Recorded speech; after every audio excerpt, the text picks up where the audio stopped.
Okay, good evening, everyone, and you're very welcome to this evening's webinar. My name is Patrick, and I'm the Vice Auditor of the Law Society this year. Firstly, I'd like to extend a very warm welcome to you all, and thank you very much for joining us. It's great to see a great number of students and alumni and indeed practitioners who have taken the time to join us this evening.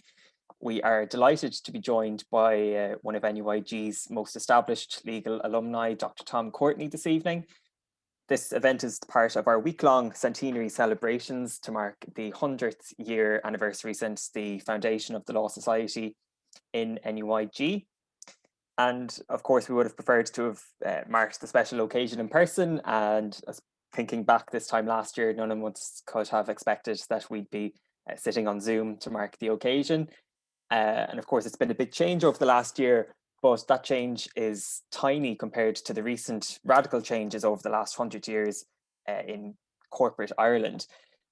This time 100 years ago, when the first committee was established, the country was still reeling from the impact of the Great Famine.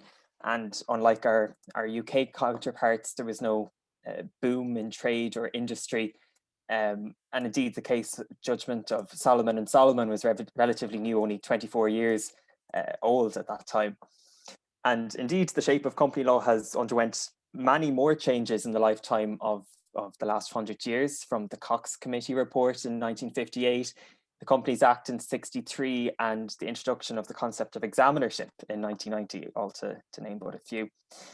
And one of the most welcome and significant developments for students and practitioners has been the codification of the company law in recent years with the Companies Act 2014, which recasted over 50 years worth of legislation into one single piece of statute. And this landmark piece of legislation was pioneered by none other than Dr. Tom Courtney himself, and we are delighted to be joined by him this evening.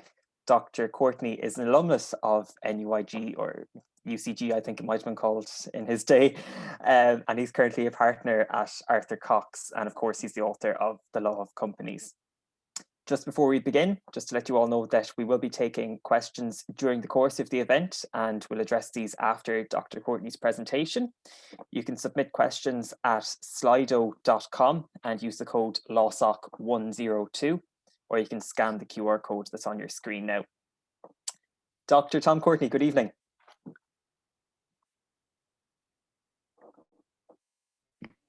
Now, thank you. Good evening, Patrick, and it's loud and clear. A real pleasure to be here with you to celebrate the 100 years. So thank you very much for inviting me.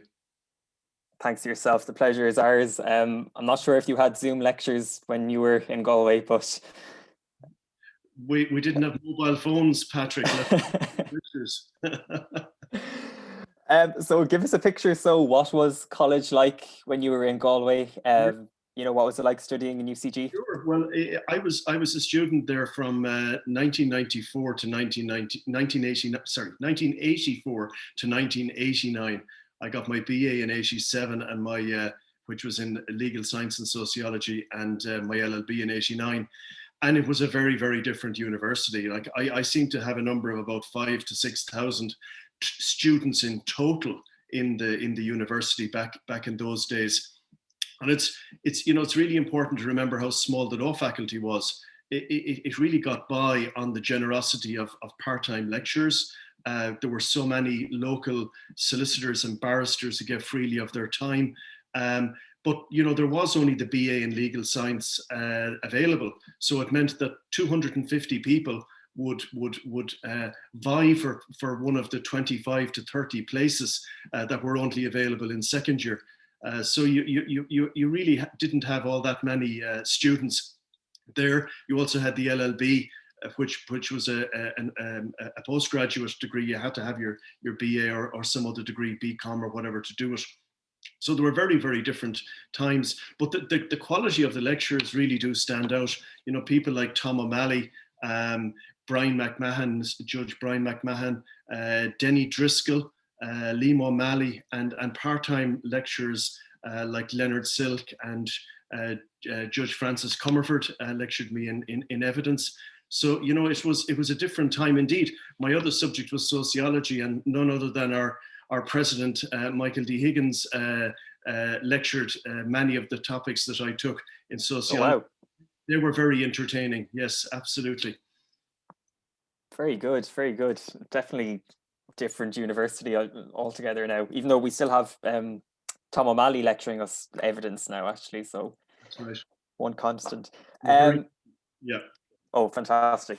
So your first book, you published The Law of Private Companies in 1994. And I'm not sure if I have the maths right, but that was only 5 years after you graduated with your LLB. Yeah, I had a bit of a cheek, really, I suppose, when I look back, how I thought I had any contribution to make. Yeah, I started writing in Galway. My first article was actually published in the Western Law Gazette, or Dili, which was around at the time, was quite a vibrant publication for a number of years, and I kept that up when I went to Dublin to do my training contract. I wrote a few articles for the Irish Law Times, and did a little bit of lecturing in UCG, as it then was. I'd come back on a Friday for 2 academic years. But as a solicitor, I was frustrated by the company law books that existed, because it seemed to me that they bore very little relationship to the sort of company law that I was practicing when in the early 90s in Dublin. And it really came from one fact, that the books really didn't distinguish between private companies and public companies.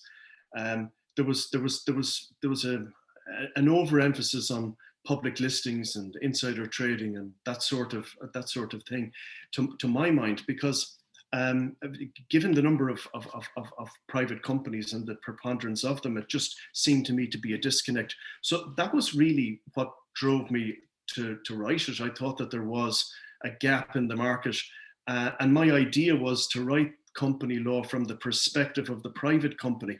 So the first book, the first edition of the Law of Private Companies, had, as I recall, 21 chapters. The first 20 dealt exclusively with the private company, and the final chapter dealt with the PLC. So that was kind of the motivation for doing it.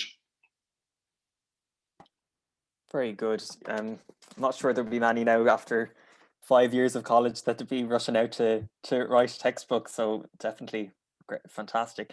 I think another milestone that we have to talk about during your career is that you were the chairperson of the Company Law Review Group from 1991 until 2018. And of course, that was during the period that the new Companies Act 2014 was, I suppose, conceived and was also passed and enacted. So can you give us a quick insight into? Sure. Well, I think my first taste of company law reform was in 1998. I was asked to be a member of the MacDougall Group, as was called, the Group on Company Law Compliance and Enforcement. That was the group that made the recommendations that were ultimately enacted in the Company Law Enforcement Act of 2001 that created the Office of the Director of Corporate Enforcement. So that was the first opportunity I had at law reform. In 2000, actually, it was 18 years I was on it. That was long enough. I think you said 1991, but 18 years. I could have got out twice over had I committed murder in 18 years. But I was chair of the CLRG for 18 years. And I suppose when on first being appointed, I was very passionate. I still am passionate about company law, but I was very passionate about the need to simplify it insofar as that's possible. It's a bit of an oxymoron, and also to consolidate. Frankly, I think it was disgraceful that the legislation was so scattered. And not even just legislatively scattered. Directors' duties was something that weren't even you couldn't even find them in the Companies Act. You had to go to law books to find out what they were. So that's where the passion came, and in particular, I think the overarching driver was my belief that company law was a case of the dog being wagged by the tail, because again, the Companies Acts, just as company law books previously hadn't distinguished between private companies and other types, neither did the Companies Act. So my idea was to write the Act from the perspective of the private company limited by shares, which is what has actually happened now, that the first 14 parts of the 2014 Act are exclusively dealing with private companies. So if that's your bag, that's your thing, you don't actually have to look at the remainder of the act, was the idea. And that's the way it should be. You know, when we look at the breakdown of companies on the register, as of the 31st of December 2019, there were 232,949 companies on the register. No more than 40 to 50 of those have an equity share listing. Like, that puts in perspective just how small the law relating to listed PLCs is. Sure, there are other types of companies, guarantee companies and that, but you'll meet a guarantee company on a day's walk a lot quicker than you'll meet a listed PLC. So yeah, that was the driver, I think, was to reformulate the law from the perspective of the PLC, from a perspective of the private company, and consolidation. And I think, as I've mentioned before, this was, in Irish terms, this was the fourth great consolidation of Irish company law. The first was in 1862, the second was in 1908, the third was in 1963, and the fourth was in 2014. So it happens about I've worked out, about every 2.5 generations, every 40 years or so. So who knows? This will get us through for another little while, perhaps, before we have to look at it again. And so, while you were still chairperson of the review group in 2006, you became a partner at Arthur Cox, and you're still partner there. So I know that yourself and others at Arthur Cox assisted the state during its legislative response to the financial crash in 2008. Can you give us an idea of the challenges at that period, that crisis that presented, and the legislative response, I suppose? Sure. Yeah, no, that you assisted. We're getting tired now talking about we're living through unprecedented times, but it was only 13 years ago that we thought we were living through very unprecedented times. You know, the virus then was not a medical virus, but it was a contagion that spread from the collapse of Lehman Brothers and really threatened to crash our entire financial system. They were very scary times. I can well recall how, you know, people, a bit like how we were at the beginning of this pandemic, waking up to listen to the radio to see what twist or turn has happened since you went to bed the night before. Having said that, I can honestly say that in my time working with the Department of Finance and the Office of the Attorney General on various legislative measures was very much the highlight of my career. You know, there were really, really tough times for the country and for everybody, but I consider myself a very fortunate lawyer to have had the opportunity to work with the people that I did at that time. So much of the legislation as it happened, in my view, is actually quasi-company law legislation. So I suppose that was the reason why I was on the Arthur Cox team that was assisting the department and the AG's office. So, you know, when you look at it, like the first significant act in 2008 was an act to nationalise Anglo. What was that other than an act to take shares away from people and do certain changes? It was really a company law, change a listed PLC into a single member private limited company. That was the legislative effect of the act. And other acts that I would have worked on, and again I want to stress, I would have been part of a team of people, but playing a part as everyone did. But being involved in the NAM Act was really, really interesting. Trying to crack this problem as to how to fix the banks. The Credit Institution Stabilisation Act was actually the primary piece of legislation that was used to both deconstruct and rebuild our financial institutions, which contained very, very far-reaching powers, such as forcing banks to recapitalise by issuing shares to the minister, directing banks to transfer assets. So there were very difficult times, but extremely interesting times to live through. I consider myself very fortunate to have had the opportunity to work on those things. Hopefully I'll never have to work on that sort of legislation again for the rest of in my lifetime, that I think the banks have certainly stabilized considerably. So maybe that might be another generational thing as well, like a new consolidation of the Companies Act, but hopefully not for a long time. Touch wood.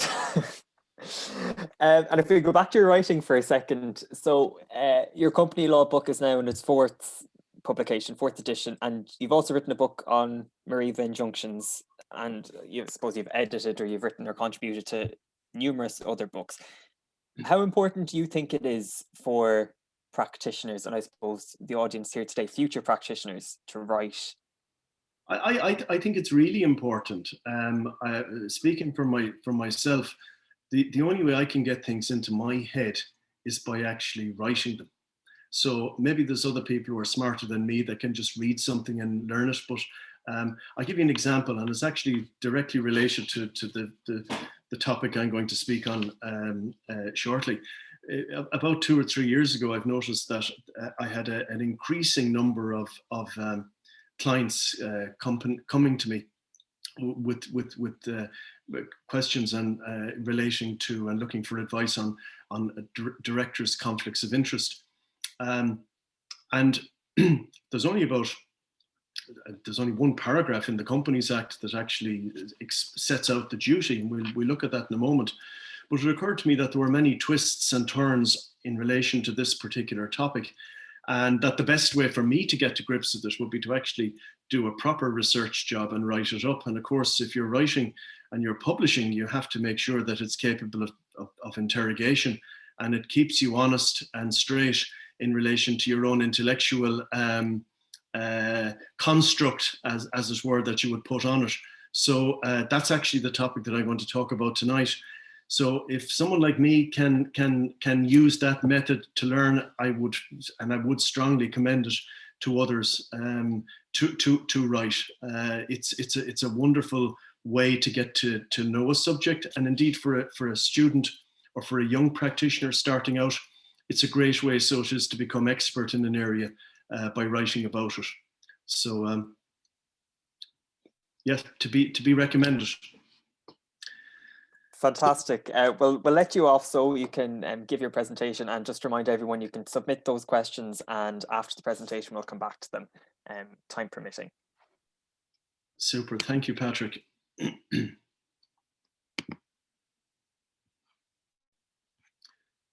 So the topic, it's a rather niche topic. I actually gave I was very lucky to be asked to be adjunct professor of law in NUI Galway there, and I only give I give 2 master classes every year, and one of them was last week, and it covered the area of directors' duties and liabilities.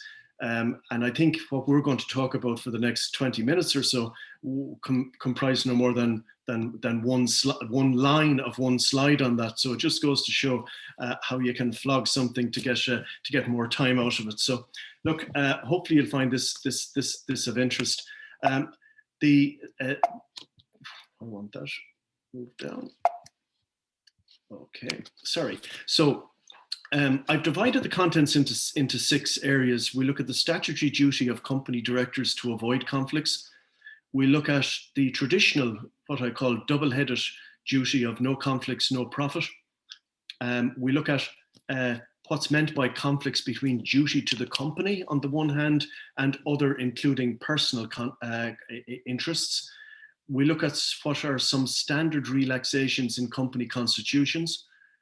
We'll also consider what sort of conflicts of interest are typically that directors are typically not released from. And finally, we look at some enhanced conflict of interest regimes in Irish law. So the statutory duty to avoid conflicts of interest. Well, as I mentioned at the outset, prior to the Companies Act 2014, you could look at the Companies Acts till the cows came home, and you wouldn't find anything that actually required directors to avoid a conflict of interest.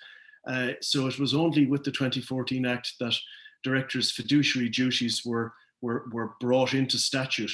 And the particular duty that we're looking at now is section 2281F, which provides that a director of a company shall avoid any conflict between the director's duties to the company and the director's other, including personal interests, unless the director is released from his or her duty to the company in relation to the matter concerned, whether in accordance with the provisions of the company's constitution or by resolution in general meeting. And this provision is based on the common law rule and equitable principles as they applied previously in relation to company directors.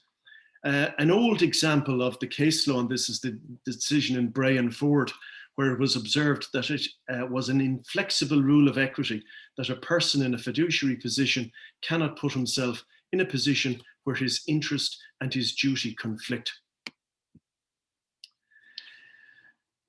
The most usual duty that a company director will have that will conflict with an interest is their duty to act in the interests of the company. It is, after all, the paramount duty of every company director. Whatever else you do, you must act in the interests of the company. You cannot act in your own interests. You cannot act in the interests of some other company that you own. You cannot act in the interests of anybody but the company. Another duty that it might conflict with is that a director has a duty not to misuse the company's property. Company property can only be used for the benefit of the company itself.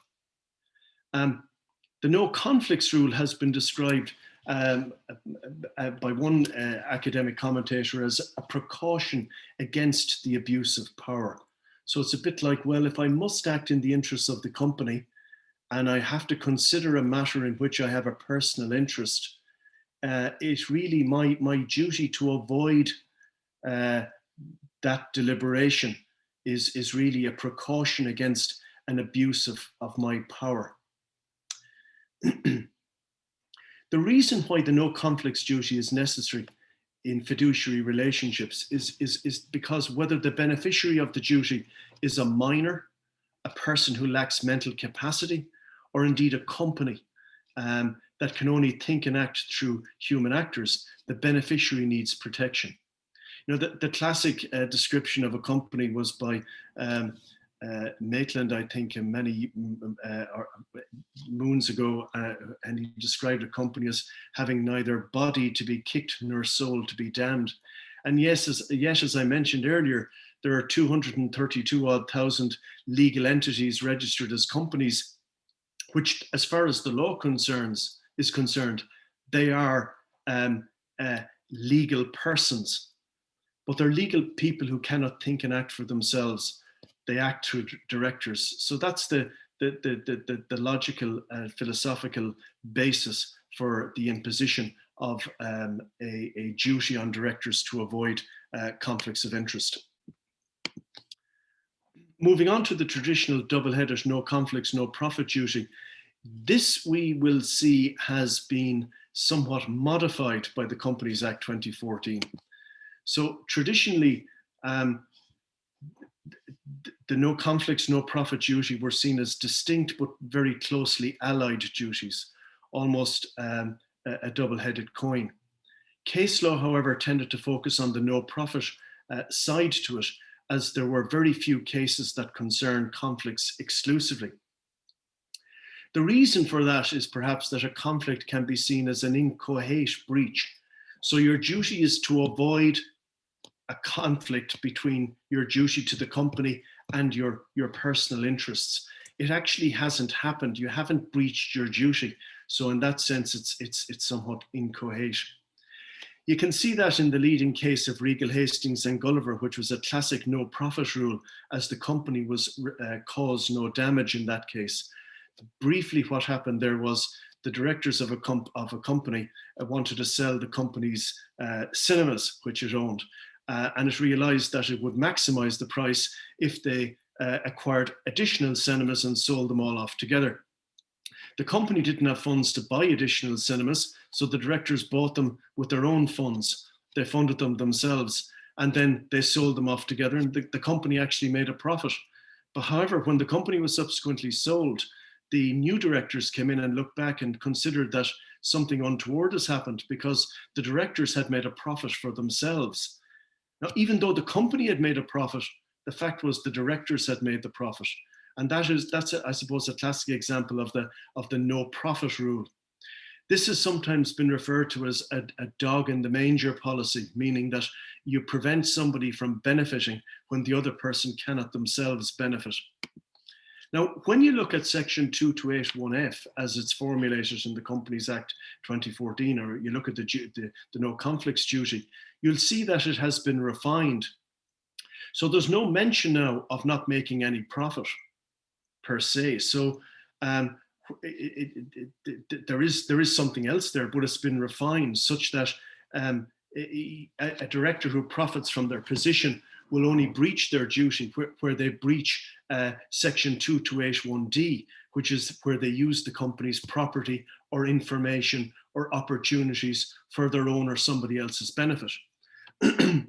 Now, there will be a considerable overlap. So, for example, an opportunity that a company has that a director takes up is actually an opportunity belonging to the company.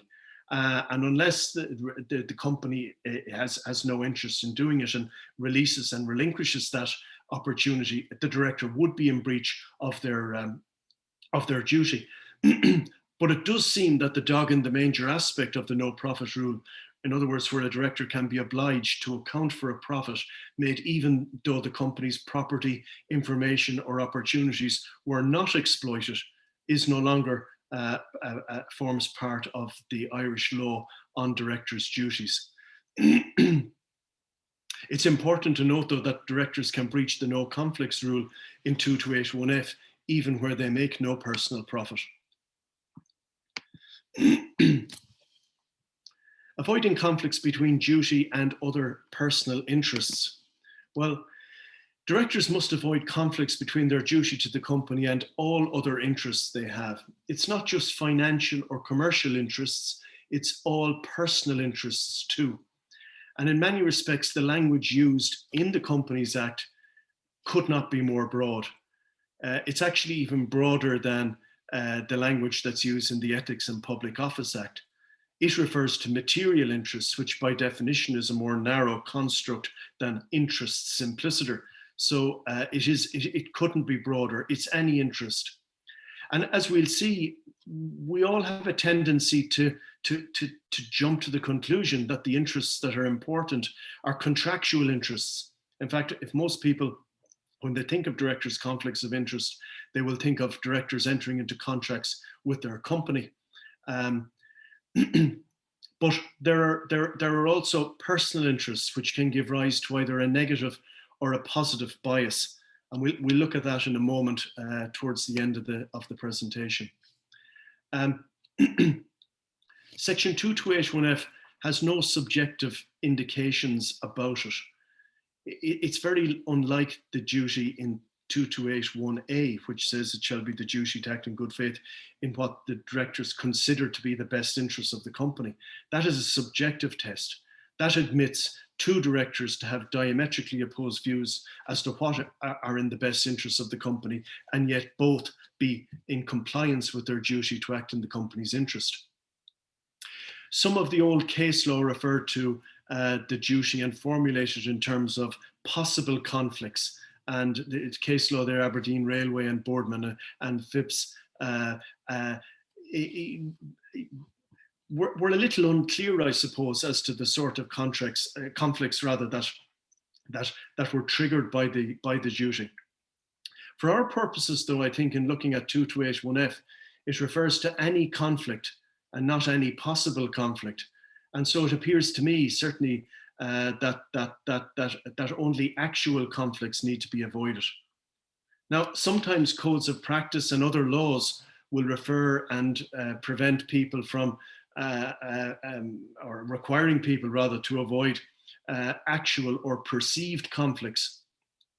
And it's just thought, I suppose, that in the context of 2281F, the obligation, it does what it says in the 10. It speaks about conflicts. It doesn't speak about possible or perceived conflicts. So I think it's actual conflicts that are important. Now, when it comes to, if you'll recall when we go back, and I'll just flick back actually to the first substantive slide, where we look at 2281F, we'll see that there's a duty, but it's recognized from the very beginning that it's not an absolute duty. It recognises that directors can be released from their duty in one of two ways. And the fact of the matter is that if companies' constitutions didn't release directors from their strict duty to avoid all conflicts between their duty to the company and their other, including personal interests, directors would be very, very tied in what they could or couldn't do. One important point I'll make at the outset is that the releasing directors from their duty to avoid conflicts of interest has to be carried out in accordance with the section. So it's either a provision in the constitution that will exempt or release the director, or it is the members of the company passing an ordinary resolution in general meeting. You will note that the directors themselves are not permitted to release fellow directors from conflicts of interest. In my experience, that sometimes is a point that is overlooked. People feel that they can disclose it, and once you disclose it, you can vote away and you can partake in the decision. Well, unless the duty is released by the Constitution, disclosure per se will not always be sufficient.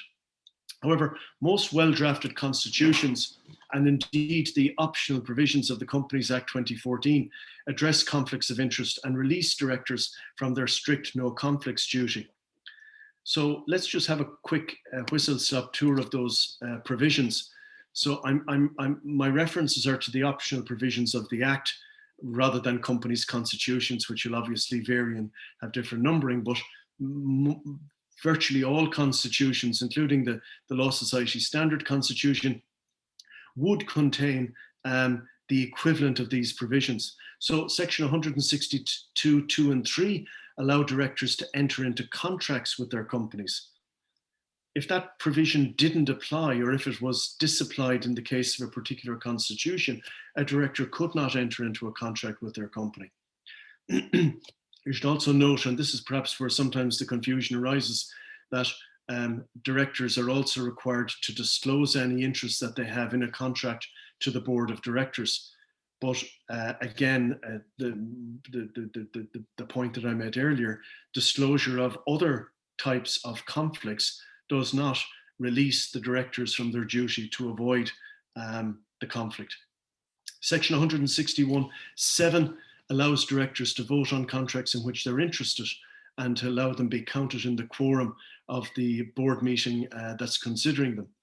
Section 155(2) allows directors to determine their own remuneration, and section 155(3) allows them to pay themselves expenses.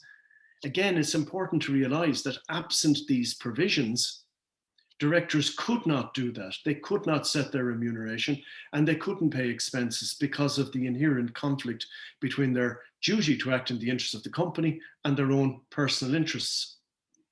Section 162(1) permits directors to hold office, another office or place of profit in the company, for example, as an employee or as some other position in the company. Section 161(8) and 9 permit directors to vote in another company which is owned by their company. Section 229 permits directors to become directors of companies in which their company is a shareholder.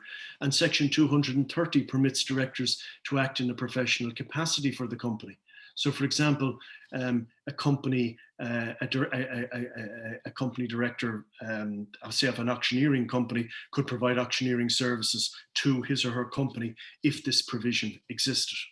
So these are all examples of the circumstances in which companies' constitutions, or the optional provisions, if you prefer, release directors from the strict duty that's set out in 2281F.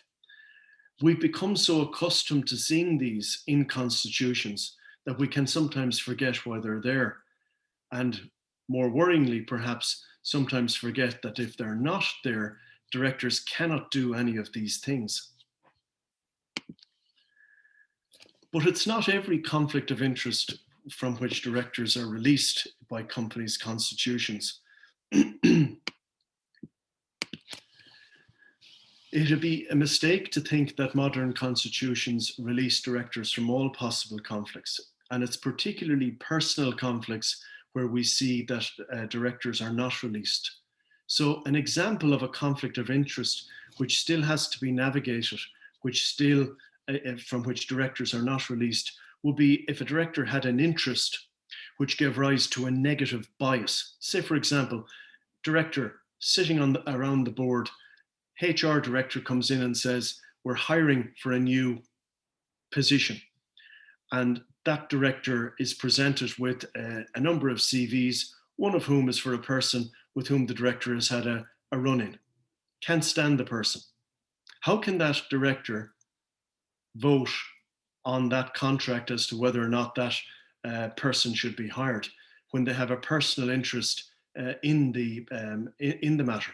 So to what extent will they be acting in the best interests of the company in hiring the right person, as opposed to not wishing to look at somebody from whom they had a run-in? Deciding whether or not to hire a person with whom a director has been in a relationship. Worker directors can sometimes encounter difficulties with this also in deciding whether to sanction redundancies where the company is struggling and they are part of the employees that are going to be affected. And then on the other hand, you have interests which give rise to a positive bias. Hiring a family member or a close friend. The directors of a charity agreeing to fund a voluntary group with which the director has been associated. A subsidiaries director employed by a group deciding whether or not to approve a proposal put forward by the group.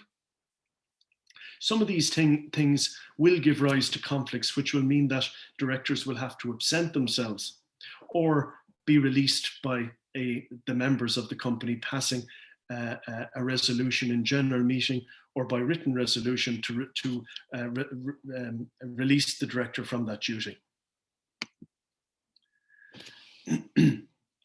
It's also important when looking at directors' conflicts of interest that the Companies Act will not always be the only place that you have to look to, the only place that will be relevant. And there are what I would term enhanced conflict of interest regimes in Irish law. So, for example, the Code of Practice for the Governance of State Bodies is something that governs all directors who are involved in state bodies, whether they're companies or whether they're statutory corporations, in other words, bodies corporate that have been established under an act other than the Companies Act. And this obliges boards to have procedures in place to deal with conflicts of interest. Very often the codes such as this one apply to actual or potential / perceived conflicts. In other words, that it would consider that a director would have to absent themselves from a decision where, even if the director wasn't conflicted, but where there was a perception of conflict because of the negative reputational impact that would have. This code also sees disclosure as a central plank for dealing with conflicts, and the disclosure requirements go beyond just contracts and include personal interests as well, which are required in some cases to be kept in a special confidential register. Another code of relevance is the Corporate Governance Code for Credit Institutions and Insurance Undertakings issued by the Central Bank of Ireland. That requires documented conflicts policy as well, and that conflicts are recorded in the minutes. This even mandates that possible conflicts are considered before making senior appointments, and can even require directors to be removed where they have a significant or repetitive conflicts of interest arising. The central bank, however, does not see disclosure as an appropriate solution and requires directors who are conflicted in circumstances envisaged by the code to totally recuse themselves from decision making or discussion. So that brings me to the end of the presentation. It is an overview of that article that I told you I wrote, which was published in the Irish Jurist approximately 12 months ago. I think it's a bit unusual to write the article before you give the talk. Normally you give the talk and then write the article, but I never quite follow the rules. So look, thank you all very much. I hope you found that interesting. And if anybody has any questions, I'd be delighted to attempt to answer them. Thank you so much, Tom. I've no doubt you'll be able to answer all of these. We have a few questions coming in, and if anyone else has any more, they can send them in on Slido. So I'll work from the bottom up. So what about for non-executive directors? This person has given the example of a family business. Are non-executive directors subject to the same expectations as other directors? Absolutely. I think non-executive directors are valued for the independence and the unbiased judgment that they bring. So the fact that they don't generally have skin in the game, in other words, that they're not employed by a company, is very often one of the more pressing reasons for why you would bring non-executive directors on board.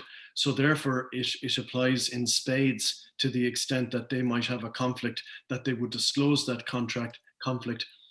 Or absent themselves if it was a case that they weren't released from their duty. Okay, following on, there's a question if there is a financial threshold below which benefits would not be caught under the Act. No, there's no threshold in terms of the interest that would be caught. So it's simply to avoid the duty to avoid all conflicts between your duties to the company and your other, including personal interests. And there's probably a very good reason for that, because maybe €5,000 might be insignificant to one individual, where it would be hugely significant to another and cause them to act in breach of their duty. So I think it would be very difficult to impose monetary limits in this context. Very good. Another question, whether there are any criminal sanctions where directors fail to disclose conflicts of interest? No, so it's under the Companies Act, the breach of the duty to avoid conflicts is a breach of fiduciary duty. So that sounds as a civil law duty. The company is the proper plaintiff that can sue the director in those circumstances. A court can award, make an order rather that the director would have to account or indeed indemnify the company for any loss or damage suffered. But the failure is not a criminal offence. And probably good. there are enough criminal offences in the companies. Somebody said here, Tom, many thanks. You might speak to potential conflicts where a director is a nominee of a shareholder. So that's a very interesting question. So the Companies Act 2014 expressly allows directors to have regard to certain people's interests. So we'll be familiar perhaps with that the 1990 Act first introduced a requirement that directors would have regard to the interests of employees and would have regard to the interests of members. The 2014 Act goes a little further and expressly allows directors to have regard to the interests of shareholders that appoint them. The key point, however, is that there is a world of difference between having regard to somebody's interests, which you're permitted to do, and acting in the company's interests. So the company's interests will always trump whoever interests you're having regard to. You're permitted to do it, but insofar as that there's a greater benefit to the company, well then the paramount duty is to act in the company's interests. And I think this question might be closely related to directors bound by the expectations from other family members to employ a relative that is not beneficial to the company. So in those circumstances, if the director has that personal interest, the director really should not take part in the decision as to whether they hire or not, unless of course the director believed that they would not be influenced by the fact that the person was a family member, or indeed that they were released from the duty. It would be very unusual to be released in the company's constitution. That those releases, which I give examples of, tend to be more contractual and service orientated. But it would be conceivable to be released by ordinary resolution in general meeting passed by the shareholders. But it certainly would never be a clever thing to appoint somebody simply because they were, if it wasn't in the company's best interest. So why a director would want to go along with that, I don't know. We have another question regarding company groups, whether there would be a conflict having common directors between parent and subsidiary companies. Yeah, there can be a conflict, but again, these things can often be worked through. Generally speaking, a well-drafted subsidiaries articles of association or constitution would expressly permit the directors to have regard to the interests of the group and indeed fellow subsidiaries. And I think it's acknowledged in Irish company law for some time. And I'm thinking back to Frederick Innes, that subsidiaries can legitimately do things in the interests of their holding company and at the same time act in their own interests. It's like even the example of a guarantee. Giving a guarantee is probably one of the most gratuitous things you can do. In other words, you're promising to repay somebody else's debts. But it's been recognized by the High Court that the directors of a subsidiary can legitimately conclude that it is in the interests of the subsidiary to give a guarantee in respect of its holding company's debts or its subsidiary's debts, because as the judge, and I paraphrase, said, I give a guarantee today and I get the benefit of a guarantee tomorrow. So these things can sometimes cause difficulties, but very often, not invariably, but very often, what is in the interests of the subsidiary will also be in the interests of the holding company. But as I say, it depends on the circumstances. This question you do have prior warning of, because we did talk about this before we started the call. Any book recommendations? I think everyone is admiring your library behind you. Well, I was tempted to be facetious and as I said to you at the time, and to recommend maybe the next John Connolly when it comes out, or even a Stephen King. But although some of the books behind me would help you get to sleep better perhaps in the evening. But so we have a question, whether a director has a right to set remuneration or expense balanced with the responsibility to avoid a conflict of interest, or does that unduly favour one side? Can you repeat that question? Sorry, that broke up a little. Sorry, so is the right of the director to set remuneration or expenses adequately balanced with the responsibility to avoid conflicts of interest, or does it unduly favour one side? Okay, well, no, it's a good question. And there is a difference in the default position as it applies in companies under the Companies Act. So the default position in the case of private companies, your company limited by shares, your LTD and your DAC, is, as I set out in the example in the slide, which allows the directors to set their own remuneration and to determine their expenses.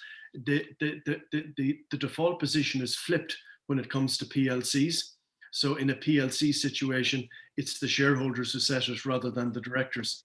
And there's good solid policy grounds for that. I suppose that one of the reasons why it's permitted in the case of LTDs and DACs is that by and large, in many cases, the directors will have some skin in the game.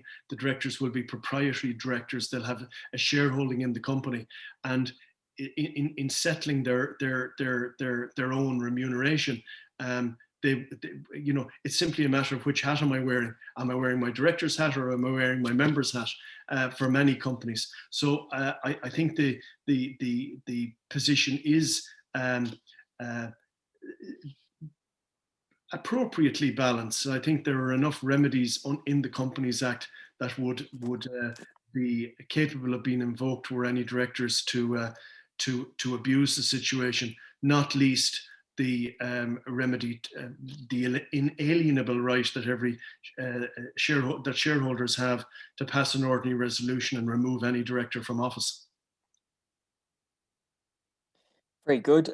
We've a question here, Would you say that the idea to have regard for employees and shareholders is more of an allowance for the director rather than a duty owed to those groups?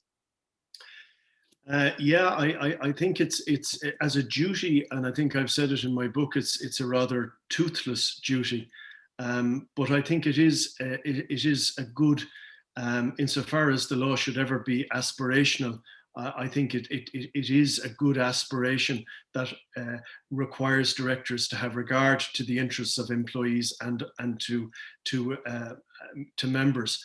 I think it would be very difficult and unworkable to actually turn that into a positive duty to act in their interests, because it simply would make the operation of a company simply unworkable. So there is a balance to be struck. It's like, even at the moment, one of the changes that is being considered is whether there should be a statutory duty to have regard to the interests of creditors. This was something that was mooted in the CLRG's report on employees and unsecured creditors. And we suggested a particular provision that could be inserted into Part 5 of the Companies Act that would require directors of a company that was unable to pay its debts to have regard to the interests of creditors. And indeed, the duty made a very brief appearance in the heads of the COVID-19 Amendment Act of last year, but it was subsequently taken out before it was enacted, which is interesting. And I suppose there are a couple of reasons for that. I'm not privy to why it was taken out, but I suspect it may be the case that people considered that creditors are already fairly well protected in company law with the array of provisions that can be invoked to set aside improper transfers of assets and such like.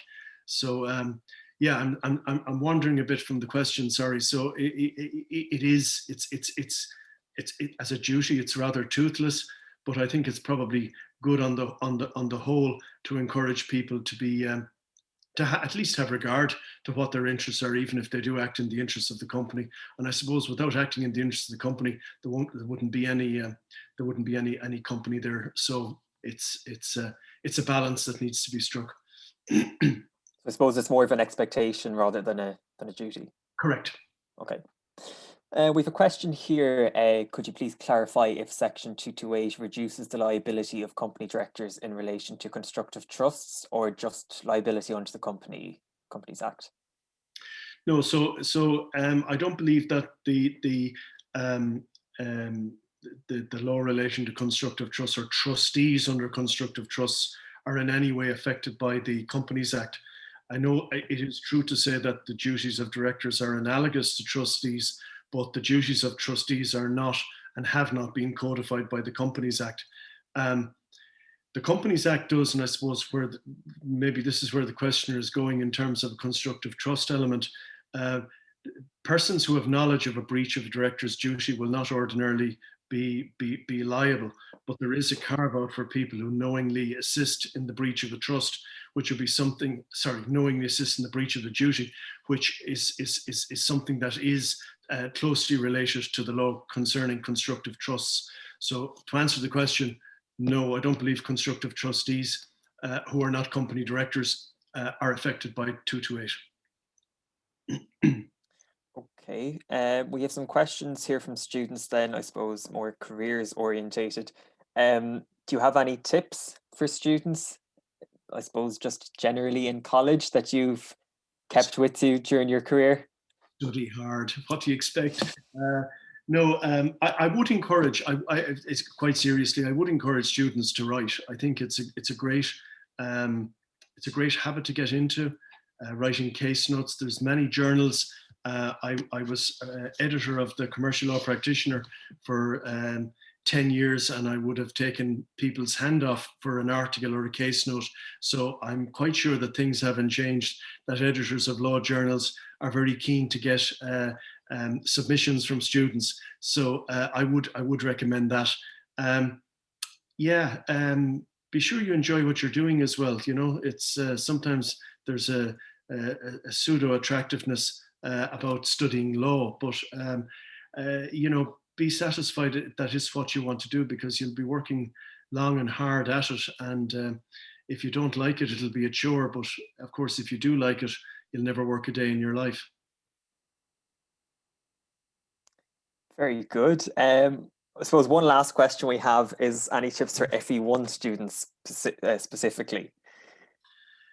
FE1 is a tough exam, all right. I would agree with that. I think to be well prepared, to read the question, and to write. You can't get marks if it isn't on the page, and answer the question that you're asked. And apart from that, of course, study.